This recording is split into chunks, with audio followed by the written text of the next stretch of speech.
तो आज अभी हम लोग हैं बीए सेमेस्टर 1 या बीए फर्स्ट ईयर।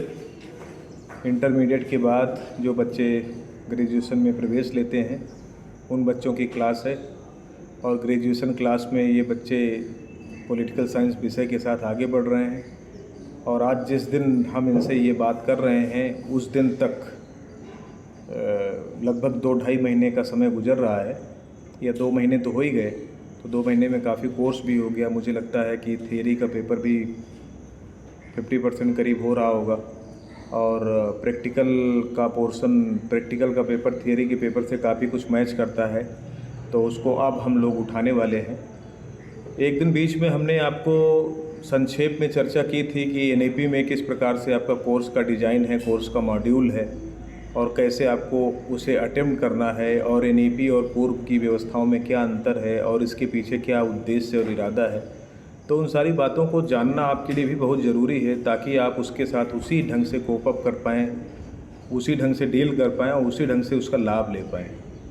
एनईपी का जो कोर्स डिज़ाइन है वो इस प्रकार से किया गया है कि जिसमें बच्चा हर हाल में लाभ की स्थिति में रहे। और चूँकि बच्चा जिस व्यवस्था में, जिस कॉलेज में पढ़ता है, जहाँ डेली वो क्लास लेता है, तो जिन टीचर्स के संपर्क में वो डेली रहता है, उन टीचर्स की नज़रों में उसका जो मूल्यांकन होता है वो वास्तविक मूल्यांकन होता है। पुरानी व्यवस्था में क्या था कि 100 नंबर का पेपर होता था और वो विश्वविद्यालय ही एग्ज़ाम करा लेता था। तो विश्वविद्यालय की लिखित परीक्षा 100 नंबर की होती थी और 33 नंबर लेकर के बच्चा पास हो लेता था। 33 नंबर पासिंग मार्क होता था, बच्चा पास हो गया।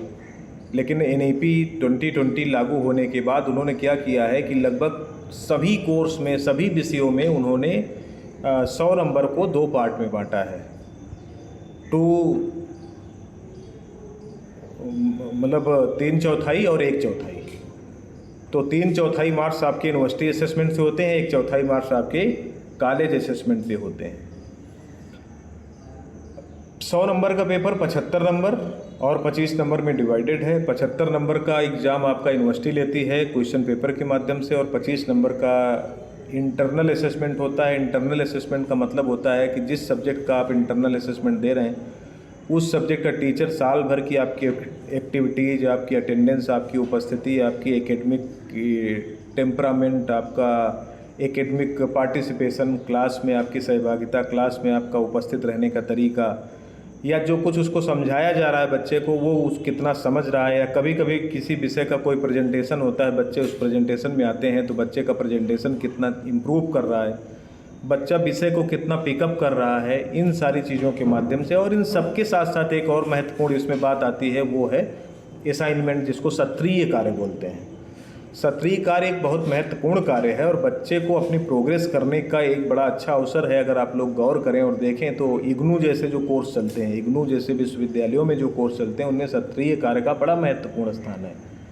वहाँ पर जो असाइनमेंट होता है, असाइनमेंट के बाकायदे टाइम लाइन जारी होती है, बच्चे को असाइनमेंट कार्य पूरा करना होता है, और असाइनमेंट हमेशा हस्तलिखित ही जमा होता है, प्रिंटेड नहीं जमा होता है। आपकी हैंड राइटिंग में ही असाइनमेंट जमा होता है और उसका बाकायदे मूल्यांकन होता है, जांच होती है और उसके नंबर भी मिलते हैं। तो यहाँ पर जो इंटरनल असेसमेंट 25 नंबर का है, उस 25 नंबर के अंतर्गत कई सारे कंपोनेंट में एक महत्वपूर्ण कंपोनेंट है सत्रीय कार्य। सत्रीय कार्य का मतलब है असेसमेंट, सत्रीय कार्य मतलब असाइनमेंट। तो असाइनमेंट वही है जो आपका फर्स्ट पेपर का थियरी है, उस थियरी पर आपको असाइनमेंट देना है। तो असाइनमेंट के क्वेश्चन पेपर बना करके आपको काफ़ी पहले दे दिए गए थे, आपके ग्रुप पर डाल दिए गए थे, और वो भी आप सबने देख लिया। और अभी मैं पूछ रहा था तो आप में से कोई कह रहा था कि शायद 25 अक्टूबर लास्ट डेट है उसको जमा करने की। आज जब हम बात कर रहे हैं तो 24 सितंबर है, 1 महीने का समय आपके पास अभी भी पूरा है। और वो असाइनमेंट बहुत महत्वपूर्ण इसलिए भी है कि उस असाइनमेंट में आपके कोर्स के उस कोर एरिया को शामिल किया गया है जो कि आपके एनुअल एग्जामिनेशन की दृष्टि से बहुत महत्वपूर्ण है। जो वार्षिक परीक्षा में विश्वविद्यालय क्वेश्चन पेपर आपका कराएगा, उस क्वेश्चन पेपर में आने वाले प्रश्न और आपके असाइनमेंट में जो प्रश्न हैं वो काफ़ी हद तक लगभग एक जैसे रहने वाले हैं, एक एरिया से संबंधित होंगे। तो उस लिहाज से आपको असाइनमेंट का जो कार्य है उसको केवल ऐसे नहीं करना है कि जैसे खाना पूर्ति की तरह लोग कर लेते हैं असाइनमेंट, बल्कि उसको पूरी सीरियसली और पूरी शिद्दत के साथ करना है, ईमानदारी से करना है, पढ़ करके समझ करके उसके बाद अपने शब्दों में अपने तरीके से लिखना है। और अगर वास्तव में ईमानदारी से आप ये करते हैं तो उससे आपको ज़्यादा बेहतर नंबर मिलते हैं। मेरा मतलब ये है कि अगर आप कहीं इंटरनेट से उतार लेते हैं, किसी किताब से उतार लेते हैं असाइनमेंट का उत्तर, तो उसमें आपको उतने अच्छे नंबर नहीं मिलेंगे, क्योंकि पढ़ने वाला भी जानता है कि किताब से लिखा गया है, इंटरनेट से लिखा गया है। और अगर आपने इंटरनेट और किताबों की मदद से उस विषय को समझा है और समझने के बाद एक पॉइंट वाइज बना करके एक आउटलाइन डिजाइनिंग आप उत्तर की करके और उसके बाद उस उत्तर को आपने अपने तरीके से प्रस्तुत किया है, तो पढ़ने वाले को ये पता है कि बच्चे ने विषय को तमाम स्रोत से पढ़ा है, समझा है, और समझने के बाद फिर उसने अपने तरीके से उसको असाइनमेंट में लिखा है। और अगर आप ये करते हो तो ये ईमानदार प्रयास है, ईमानदारी का प्रयास है। और ऐसा करते हैं तो आपकी स्ट्रेंथ डेवलप होती है, आपकी क्षमता वास्तव में विकसित होती है। और क्षमता विकसित होना यही पर्पज होता है, यही उद्देश्य होता है। और इसके माध्यम से आपका वो कोर्स वास्तव में तैयार हो जाता है। और अगर आप असाइनमेंट के बहाने 25 नंबर की तैयारी के बहाने आपने पूरे कोर्स और असाइनमेंट को तैयार कर लिया, तो आप सेफ़ हो गए 75 नंबर की दृष्टि से भी। और 75 नंबर की दृष्टि से सेफ़ हो गए। और मैं फिर से कह रहा हूँ कि अगर आपने असाइनमेंट को ठीक से तैयार कर लिया और असाइनमेंट को लिख करके जमा किया और उसकी तैयारी भी आपकी है, तो आप 75 में 65 और 65 प्लस नंबर लेकर के आएंगे। आप अगर लेखनी भी थोड़ी अपनी अच्छी कर लें। हाँ, उसमें ध्यान रखने वाली बात ये ज़रूर है कि आप एनुअल एग्जामिनेशन में यूनिवर्सिटी में किसी भी प्रश्न के उत्तर को छोड़ के नहीं आएंगे, किसी भी प्रश्न के उत्तर को छोड़ करके नहीं आएंगे। छोड़ करके आना मतलब सीधा सीधा अपना नुकसान करना है। और क्वेश्चन पेपर का मॉड्यूल क्या होता है उसकी चर्चा हम पहले भी कर चुके हैं, आज फिर से हम करते हैं कि जो विश्वविद्यालय का क्वेश्चन पेपर आएगा वो इस तरह से आएगा कि 3 खंडों में प्रश्न पत्र होगा। Section A, section B, section C. Section A में A to I, A B C D E F G H I 9 short answer type question होंगे।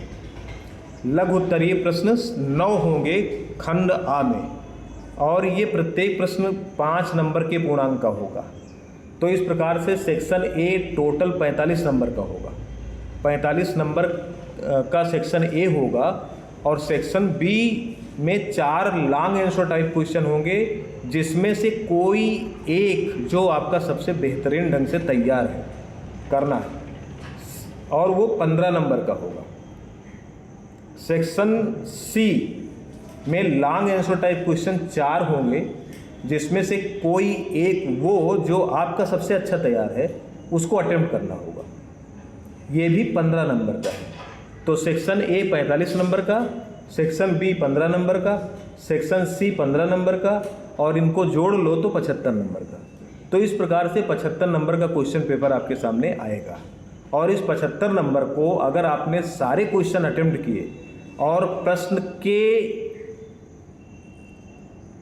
के कंटेंट को ध्यान में रख करके अगर सटीक उत्तर आपने लिखा है, तो फिर तो आप ये समझिए कि आपके 60 प्लस नंबर आने सुनिश्चित है।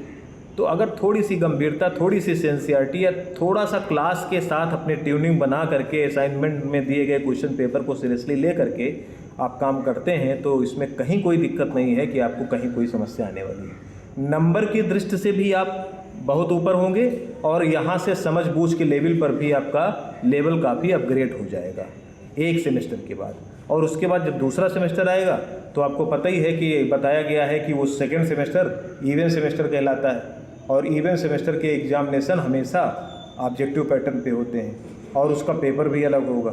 तो वो अलग पेपर होगा, उसकी तैयारी अलग होगी, वो ऑब्जेक्टिव पैटर्न पर होगा। वो दिसंबर में एग्ज़ाम जब आपका ख़त्म हो गया, जनवरी में जब आपका आर्ट्स इवेंट सेमेस्टर शुरू होगा तो वो शुरू होगा। तो NEP का मॉड्यूल इसलिए ऐसे है, अगर आपने इसमें ठीक से एग्ज़ाम दिया, ठीक से परीक्षा की तैयारी की, ठीक से इंटरनल में अगर आपको मान लिया कि 23, 20, 22 नंबर मिल गए और आपने उसमें 60-65 नंबर ले लिए, तो 80, 85, 90 नंबर तो कहीं गए ही नहीं। तो 100 में 90 नंबर की उम्मीद तो पहले वाले उसमें कभी कोई कर ही नहीं सकता था। पहले तो एवरेज मार्किंग में अगर किसी को बहुत अच्छे नंबर मिल गए तो 58 नंबर मिल गए या 62 मिल गए, और अब तो बहुत आसानी से 82 और 88 नंबर मिलते हैं। और 88 और 92 में बस ये है कि आपने थोड़ा सा और अगर लगा दिया तो 92 हो जाएंगे। आउटस्टैंडिंग कैटेगरी में आ गए आप, अगर आपके 92 नंबर आए। और आते हैं, हमारे बच्चों के आए हैं, काफ़ी बच्चे पीछे रहे हैं जिन्होंने पता चला कि ऑब्जेक्टिव में उन्होंने 72 नंबर ले लिया और इसमें उनके 23 नंबर हैं, और 72 23 95 हो गए, तो 100 में 95 नंबर हुए और रहे हैं बच्चों। और ईमानदारी के नंबर है, कहीं कोई कुछ, कहीं बिल्कुल एकदम फेयर नंबर है। रिटन में थोड़े नंबर, अगर तैयारी बहुत अच्छी है, लेखनी भी आपकी ठीक ठाक है, तो उसमें भी 65 प्लस आ जाते हैं। सपोज करिए आपके 66 नंबर आ गए और उसमें 23 नंबर है, तो 23 नंबर 66 नंबर 89 हो गए। 89 हुए, कितने हुए? तो इस तरीके से समझ में आ रही बात कि नहीं आ रही? तो आपको ये करना है। और असाइनमेंट जो आपको दिया गया है वो ये है, और चूंकि आप जानते हैं पहला प्रश्न पत्र है भारतीय स्वतंत्रता आंदोलन और भारत का संविधान। भारतीय स्वतंत्रता आंदोलन का जो पूरा का पूरा सिलेबस है वो पूरा का पूरा अभी कंप्लीट हो गया है। हम लोग सेकेंड पोर्शन में पहुंच गए हैं, भारतीय संविधान, जिस पर प्रस्तावना की चर्चा हम लोग चला रहे थे, कल प्रस्तावना की बात कर रहे थे। इसमें जो आपका असाइनमेंट दिया गया है, असाइनमेंट में बिल्कुल उसी पैटर्न पे दिया गया है। इसमें कुछ निर्देश दिए गए हैं आपको सत्रीय कार्य के, उनको बहुत ध्यान से पढ़ना है। और जो निर्देश दिए गए, निर्देश को ध्यान में रख करके ही आपको उत्तर भी लिखने हैं, और उत्तर हस्तलिखित ही होना चाहिए। बहुत ज़्यादा स्मार्टनेस दिखाने की ज़रूरत नहीं है। स्मार्टनेस दिखाने का मतलब ये हुआ कि कई बार बच्चों ने देखा कि PDF कहीं से मिल रही है, उत्तर बना बनाया मिल रहा है, उसको प्रिंट निकाल लिया और उस दूसरे का निकाल लिया प्रिंट, तीसरे का निकाल लिया प्रिंट, और सबको लगा के बाइंड करके जमा कर दिया। नहीं नहीं, वो नहीं चलेगा। आपको हाथ से लिखना है, हाथ से ही लिखना है।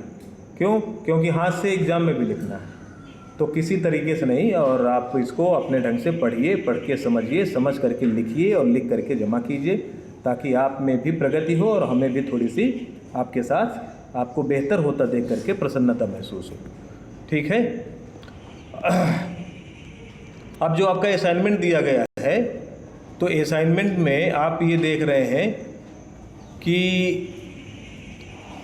भारतीय स्वतंत्रता, तो इसमें जो है, इसमें भी 3 सेक्शन दिए गए हैं, और इसमें क्वेश्चन पेपर पैटर्न तो वही बनाया गया है जो आपके एग्जामिनेशन का, यूनिवर्सिटी एग्जाम का होगा।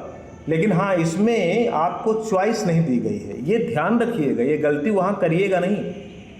क्योंकि असाइनमेंट में आपको दिया गया है अगर 4 प्रश्न हैं और चारों करने हैं, लेकिन यूनिवर्सिटी एग्जाम में 4 में 1 ही करना है। अब आपको ये वाला याद रहे असाइनमेंट वाला कि चारों करने हैं, तो वहाँ भी चारों करने में लग जाओ, ये गलती मत करिएगा। समझ में आ रहा? क्योंकि यहाँ पर क्या है कि आपको सेक्शन बी में दिया गया है, इस खंड में 4 प्रश्न पत्र हैं, सभी प्रश्नों के उत्तर देना अनिवार्य है। वहाँ लिखा होगा इस खंड में 4 प्रश्न पत्र हैं, किसी एक का उत्तर देना है, वहाँ ये लिखा होगा। तो वहाँ पर आपको एक का उत्तर देना है, यहाँ पर चारों का देना है। इसका पर्पज अलग है, उसका पर्पज अलग है। इसका पर्पज ये है कि चारों के उत्तर दे करके आपकी तैयारी और बेहतर होगी। ये तैयारी के पर्पज से आपको असाइनमेंट दिया गया है, और वो एग्जामिनेशन का पर्पज से पेपर दिया गया है। वहाँ पर आपको 75 नंबर में अपना मूल्यांकन कराना है, और यहाँ पर 75 नंबर के लिए आपको तैयार होना है। तो इसलिए यहाँ पर अगर 4 प्रश्न हैं तो चारों के उत्तर देने हैं। भारतीय स्वतंत्रता आंदोलन और भारतीय स्वतंत्रता प्राप्ति जो भी है, भारतीय संविधान में राज्यपाल की नियुक्ति और शक्ति संबंधी प्रावधानों का, तो ये प्रश्न पत्र आपके पास है, और इसको जो है आपको देखना है और करना है। तो इस प्रकार से ये प्रथम प्रश्न पत्र की बात हो गई। प्रथम प्रश्न पत्र की बात को हम यहीं पर समाप्त करते हैं, और इसके बाद नेक्स्ट जो लेक्चर होगा या नेक्स्ट जो चर्चा होगी हमारी, वो हम लोग सेकेंड पेपर के बारे में, जो कि प्रैक्टिकल है, उस पर करेंगे। और कई बार ये भी सुन के लगता है कि पॉलिटिकल साइंस जैसे विषय में प्रैक्टिकल जैसी चीज़ समझ में नहीं आई, तो हम समझाएंगे आपको अगले लेक्चर में।